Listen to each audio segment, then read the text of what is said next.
इतिहास की दिलचस्प कहानियों के लिए बेल आइकन दबाएं और सब्सक्राइब करें लिव हिस्ट्री इंडिया।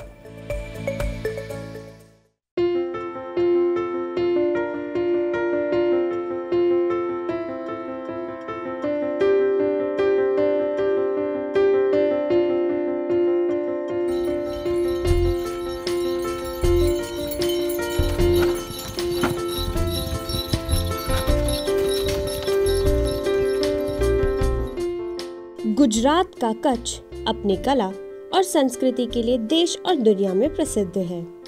इस भूमि का इतिहास 4000 साल से भी पुराना है, जिसने कच्छ को अपनी एक अलग पहचान दी है।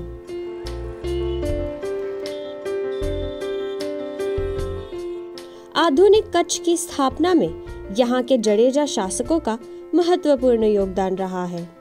आइए जानते हैं कच्छ रियासत की कहानी।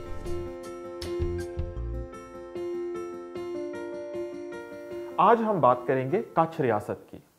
कच्छ भारत के सबसे प्रतिष्ठित रियासतों में से एक था। कच्छ के महत्व का कारण था उसका जियोग्राफिकल लोकेशन। उत्तर में था सिंध, दक्षिण में था कच्छ का रण और ईस्ट की तरफ थे रेगिस्तानी एरियाज। तो उसके इस जियो स्ट्रेटेजिक लोकेशन के कारण उसका इतिहास एक अलग ही इतिहास रहा, जो बाकी रियासतों से बिल्कुल भिन्न था। अगर हम बहुत प्राचीन काल में जाए तो जो हड़प्पा संस्कृति है, तो यहीं पे पली और बढ़ी। जो उसके उत्तर में जो हड़प्पा मोहनजोदारो के शहर थे, कच्छ में ही ढोलावीरा, जो हड़प्पन सभ्यता का सबसे बड़े शहरों में से एक माना जाता है, तो ढोलावीरा भी कच्छ में ही था। बट समय के साथ जैसे हजारों साल गुजरते गए, उसकी जो क्लाइमेटिक कंडीशंस हैं, जो रेन पैटर्न्स हैं और नदियों का जो बहाव है, वो बदलता गया और धीरे धीरे वो रेगिस्तानी इलाका बन गया। अराउंड 1147 में लाखो जाडानी करके एक योद्धा थे, जिनका यहाँ पर राज्य स्थापित हुआ। आगे जाकर उनके वंशजों को जाडेजा कहा जाने लगा और इस परिवार के सदस्य हैं जो राजकुमार थे, और वो आगे जाकर उन्होंने सौराष्ट्र में अपनी अलग अलग रियासतें बनाई, जैसे कि जामनगर है, गोंडल, मोरवी, राजकोट, ऐसी पर जो मदर स्टेट है, जो मुख्य उनकी जाडेजाओं की जो मुख्य रियासत है, वो थी कच्छ। 1947 तक जाडेजाओं का यहाँ पर राज रहा। बहुत ही आइसोलेटेड और बंजर एरिया होने के कारण जो जनरली जो दिल्ली के जो तख्त पर जो राज करते थे, जो सुल्तान और फिर जैसे कि खिलजी है, तुगलक है, और उसके बाद इवन मुगल, उनको कच्छ में इतना इंटरेस्ट नहीं था।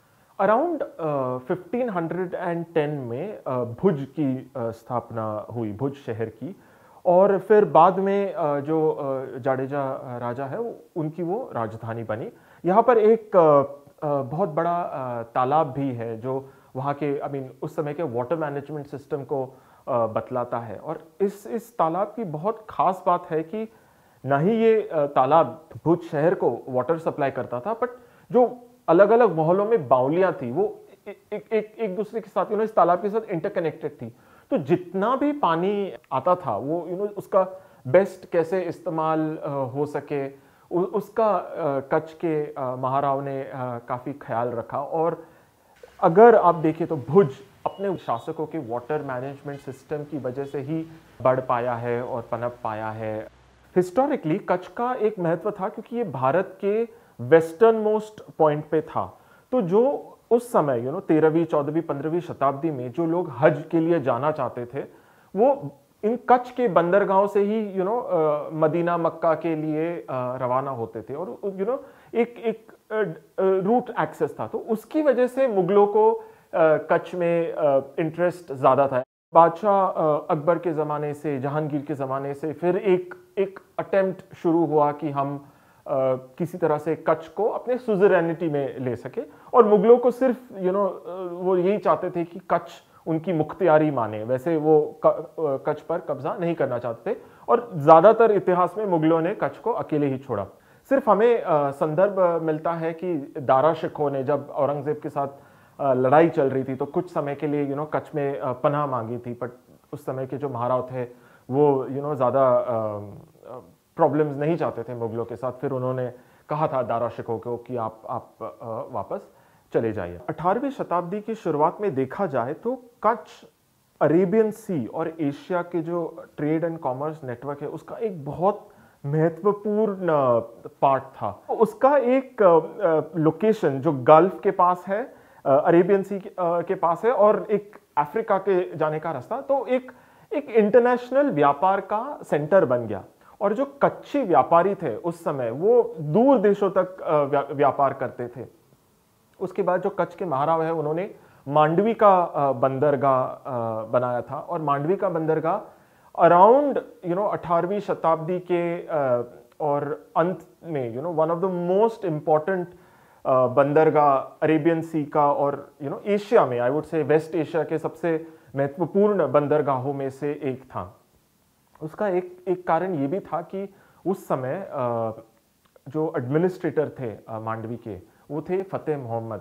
और फतेह मोहम्मद का जो कच्छ का जो अर्ली डेवलपमेंट है उसमें उन्होंने बहुत महत्वपूर्ण योगदान निभाया। मांडवी पोर्ट को उन्होंने डेवलप किया, यहाँ पे व्यापारियों को एनकरेज किया, गिल्ड्स बनाए। तो इस तरह से अराउंड 18वीं शताब्दी में इट वाज दिस, हम कह सकते हैं the hub of the Arabian sea trade. अब उस समय पायरेसी भी हुआ करती थी। तो अभी हम सुनते हैं जो सोमालिया के पायरेट्स हैं वो आते हैं और जहाजें लूटते हैं, तो उसी तरह कच्छ के जो रिमोट एरियाज थे वहाँ पर भी पायरेट्स छुपा करते थे और जहाज़ों को अटैक करते थे। और इसी की वजह से अंग्रेज़ों को कच्छ में उस समय इंटरेस्ट हुआ। अराउंड 1818 और 1820s के बीच में कच्छ का अंग्रेज़ों के साथ एक ट्रीटी हुई, और जिसके कारण वो एक ब्रिटिश साम्राज्य का एक पार्ट बन गया और भारत की एक रियासत बन गया। ये समय था राव देशल जी द सेकेंड के राज का, और उनके ही काल में यहाँ पर एक बहुत बड़ी घटना घटी थी। वो था 1819 का भूकंप। हम जब कच्छ के भूकंप की बात करते हैं तो हम 2001 के भयानक भूकंप की बात करते हैं, पर 1819 में भी एक इतना भीषण भूकंप हुआ था कि उस समय लाखों लोग मर गए थे, पुरानी बिल्डिंग्स गिर गई थी। और इनफैक्ट जो 2001 में जो काफ़ी नुकसान हुआ और जो पुरानी बिल्डिंग्स गिरी, वो 1819 के भूकंप के बाद बनी हुई बिल्डिंग्स थी। तो एक लिटरली इतिहास ही 1819 में कच्छ का सैडली खत्म हो गया। और जो 19वीं शताब्दी थी वो कच्छ के लिए एक बहुत डिफिकल्ट समय थी, वो दो कारणों से। एक तरफ तो व्यापार और ट्रेड और कॉमर्स चल रहा था।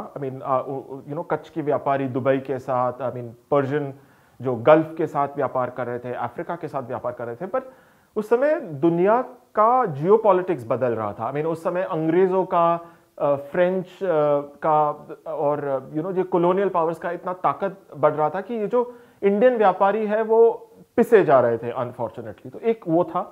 दूसरी ओर हमें इस समय क्लाइमेट चेंज का भी एक दृश्य यहाँ पे दिखता है, बिकॉज हर थोड़े सालों के बाद यहाँ पे भयानक अकाल पड़ने लगे, लोग भूख से मरने लगे, और एक बहुत डिफिकल्ट हालत हो गई थी। वहाँ के जो काफ़ी लोग थे वो कच्छ छोड़कर दूसरी जगहों पर जाने लगे। और सबसे ज़्यादा अगर माइग्रेशन हम देखते हैं तो मुंबई शहर 1850 से 1900 के बीच में काफ़ी लोग कच्छ से मुंबई आए, और मुंबई के विकास में कच्चियों का बहुत बड़ा महत्वपूर्ण योगदान रहा है। उनके क्लोज कनेक्शंस अपने परिवार के साथ कच्छ में रहते थे। मुंबई में एक थ्राइविंग कच्ची कम्युनिटी थी, इंटेलेक्चुअल कम्युनिटी थी, कल्चरल कम्युनिटी थी। तो इस तरह से मुंबई और कच्छ का एक क्लोज नाता बन गया। दूसरी बात ये थी कि जो अंग्रेज थे वो नहीं चाहते थे कि ये जो रियासतें थी, जैसे जिनके पास बंदरगाह थे, वो ज़्यादा उन्हें डेवलप करें। बिकॉज वो क्या चाहते थे कि जो भी माल आए वो मुंबई, उनके जो बंदरगाह जैसे कि मुंबई, कलकत्ता आए, ताकि उन्हें पैसा मिले।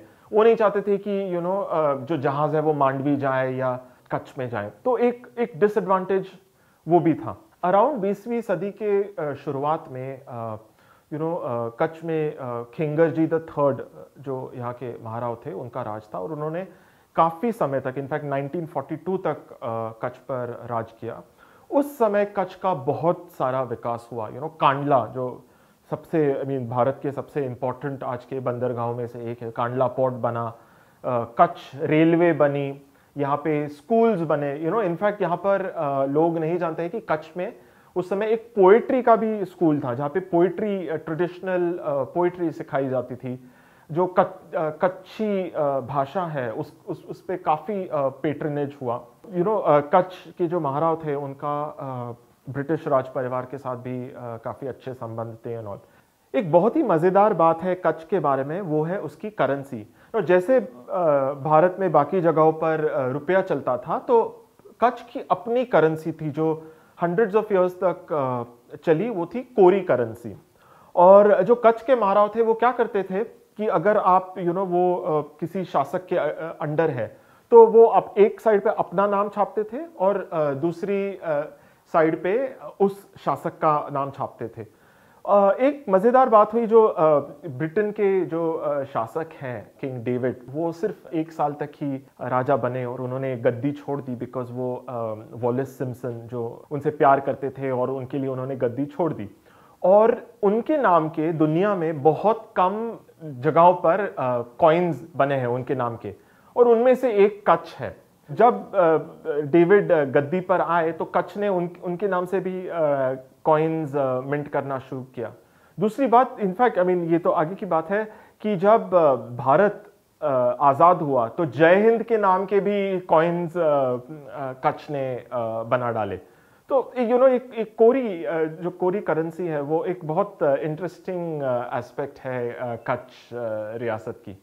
तो अगर आप देखें तो कच्छ का ये जो यूनिक इतिहास है और जियोग्राफी है, उसकी वजह से उसकी एक स्पेशल आइडेंटिटी बनी है। और ऐसा एक unique culture, unique identity, unique इतिहास भारत के बहुत ही कम रियासतों में देखी गई है, और इसीलिए कच्छ रियासत और उसका इतिहास बहुत ही महत्वपूर्ण है भारत के इतिहास में।